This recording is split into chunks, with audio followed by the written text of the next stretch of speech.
Good morning, students. Let's start with a new chapter today, awareness.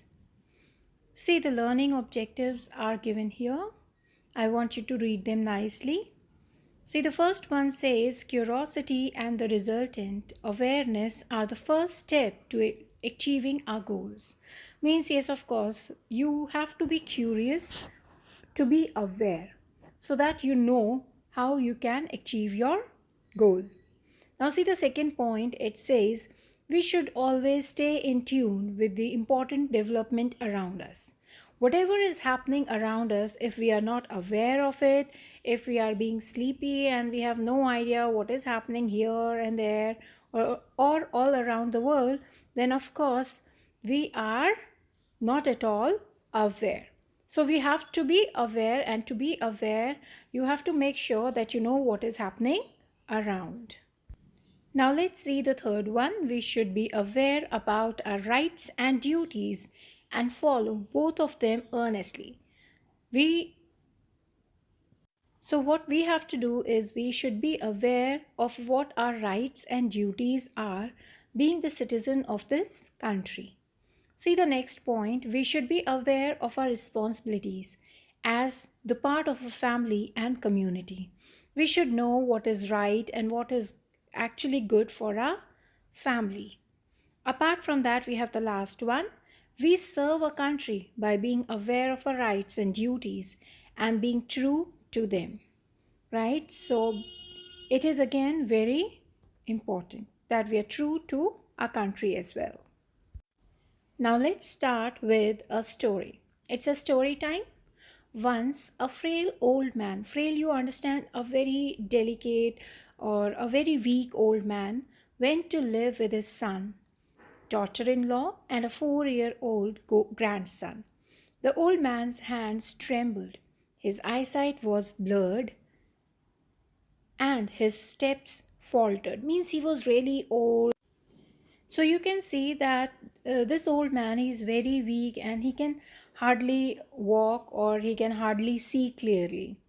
After that, it says the family ate together at the table, but the elderly grandfather's shaky hands and failing sight made eating difficult for him. Peas rolled off his spoon on the floor when he grabbed this glass, milk spilled on the tablecloth. So he was so weak that it was difficult for him to hold the spoon, to hold the glass of milk, and that is why he used to spill things. And because of that, maybe his daughter in law must have made him sit away from the dining table, which was really embarrassing and sad. Why? Because he was old and weak. He really wanted someone's support. He wanted someone to help him with his food. His eyesight was really weak, his hands were shaky, right? So you have to understand where you have to be supportive, you have to be aware of the surroundings, right? Being a child, you should know how the family is keeping up, how everyone is treating each other, how you can contribute to the awareness, right? So this old man, he was this boy's grandfather, and he was in a miserable condition. So let's see what happens after that. Now, the son and daughter in law were often irritated with the mess. We must do something about father, said the son. Now imagine, his own son was not happy with him. I've had enough of his spilled milk, noisy eating, and food on the floor. So the husband and the wife set a small table in the corner. So it was not the old man's fault. It was the fault of his children, right? His son and his daughter in law. They thought it is better to make him sit away from the dining table. Their grandfather ate alone while the rest of the family enjoyed the dinner. Since grandfather had broken a dish or two, his food was served in a wooden bowl. When the family glanced in grandfather's direction, sometimes he had tears in his eyes as he sat alone. Still, the only words the couple had for him were sharp admonitions when he dropped a fork or spilled food. So you can imagine how badly he was treated by his own son and daughter in law, because he used to break things. He used to, because of his shaky hands, he used to drop this fork, or maybe he used to spill food. So what they did, they got a wooden bowl for him. That is again very embarrassing and humiliating for an old man. Now, one evening before supper, the father noticed his son playing with wood scraps on the floor. He asked the child sweetly, "What are you making?"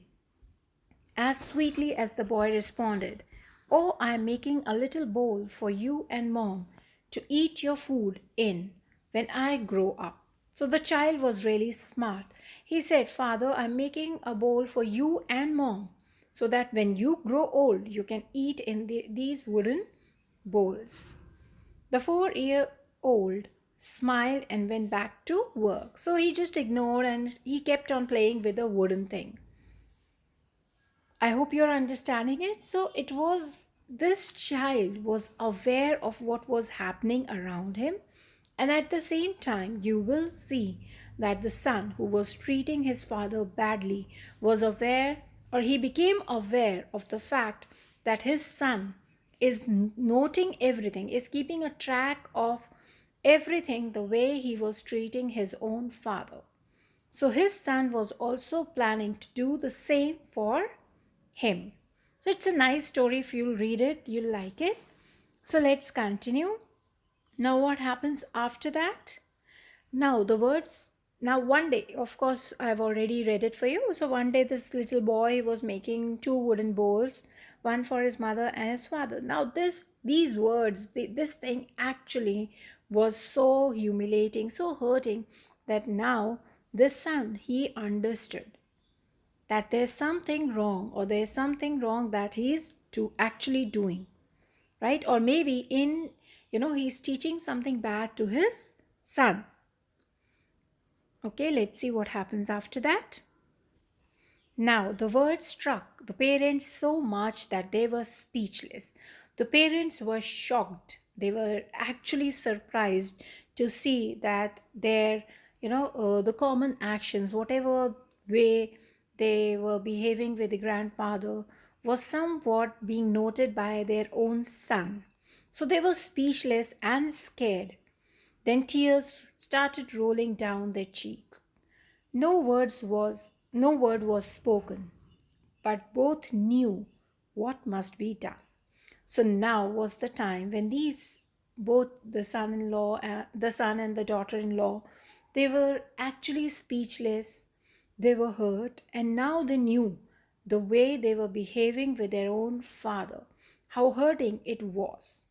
And finally, the tears started rolling down their eyes. They were actually in tears. They were crying, right? So they felt really bad. That evening, the man took grandfather's hand and gently led him back to the family table. So son, he understood. And at that, on the same evening, he took his father's hand and he brought him back to the family table for the reminder, for the remainder of his days. He ate every meal with the family. So I don't know how many days he must have stayed with the family, but for all the other days when he stayed there, he ate the meal with them, right? After that, you can see, and for some reason, neither his son nor daughter in law seemed to care any longer when a fork was dropped, milk spilled, or the tablecloth was soiled. So now they were quite patient, they were cool and calm, they were ready, or they were accepting the way the old man was. So you need to understand, sometimes the way we behave, it becomes an example for our children. So we have to make sure that the way we are behaving, we have to be aware of our surroundings, that who is the other person who is looking at us. Now we have a slice of life. We reap what we sow. If we do good to others, they do good to us, and vice versa. So if you're doing good to others, good will come back. But if you're doing bad to others, of course, you'll get something bad in return. It is our responsibility to take care of our parents and treat them well. Yes, of course, when you were a child, your parents must have loved you. They must have taken care of you in a nice manner. In the same way, when your parents are old, you are all grown up, it is your duty to treat your parents with love and respect. Just as we enjoy our parents' care as children, we should be responsible for them as young people. Our elders are a storehouse of experience and knowledge. We should gain from them. So, our elders, when they grow old, we should be compassionate, we should be loving and respect. We should have respect for them. We should gain wisdom from them. We must value our family. We should love and respect each member. So you just cannot ignore the one who is old, the one who cannot see, the one who's weak. We should be supporting. We should support each other. Whether it's your grandfather, whether it's your father, mother, sister, brother. So we must value our family. And we should love and respect each member of the family. Right? So go through the slice of life nicely. After that, we have assessment time. Let's see question number 1. It says, whom did the old man go to live with? So that's the answer that you can get from the first page itself. The old man, he went to live with his son, daughter-in-law, and his grandson. Why did the old man have difficulties in eating? Now, it's not that the old man had some disease or something, but he was really old. He was a frail old man. And the problem with him was his hands trembled, his eyesight was blurred, and his steps faltered.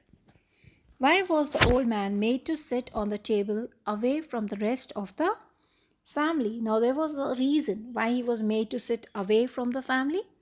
See, they've given it here. There was a reason.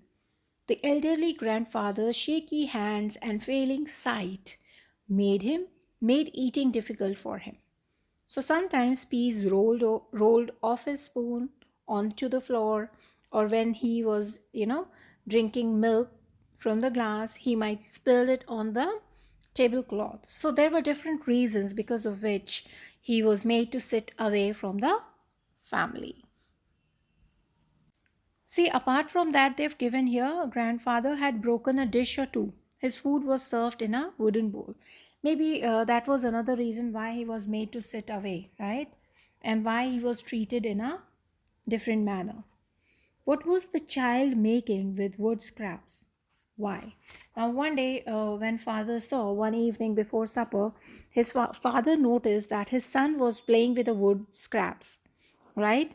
And when he questioned, he got the reply that he was making little bowls for his mom and his father, so that when they grow old, they can eat food in them. See the last question. What did the child's parents realize on seeing him work with wood scraps? The moment they saw it, they were speechless. Tears started rolling down their cheeks. No word was spoken by them, but they knew what they were supposed to do.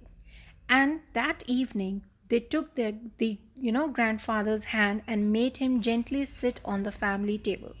After that, they did not care about the mistakes that he was making. Okay, so that is it. Thank you.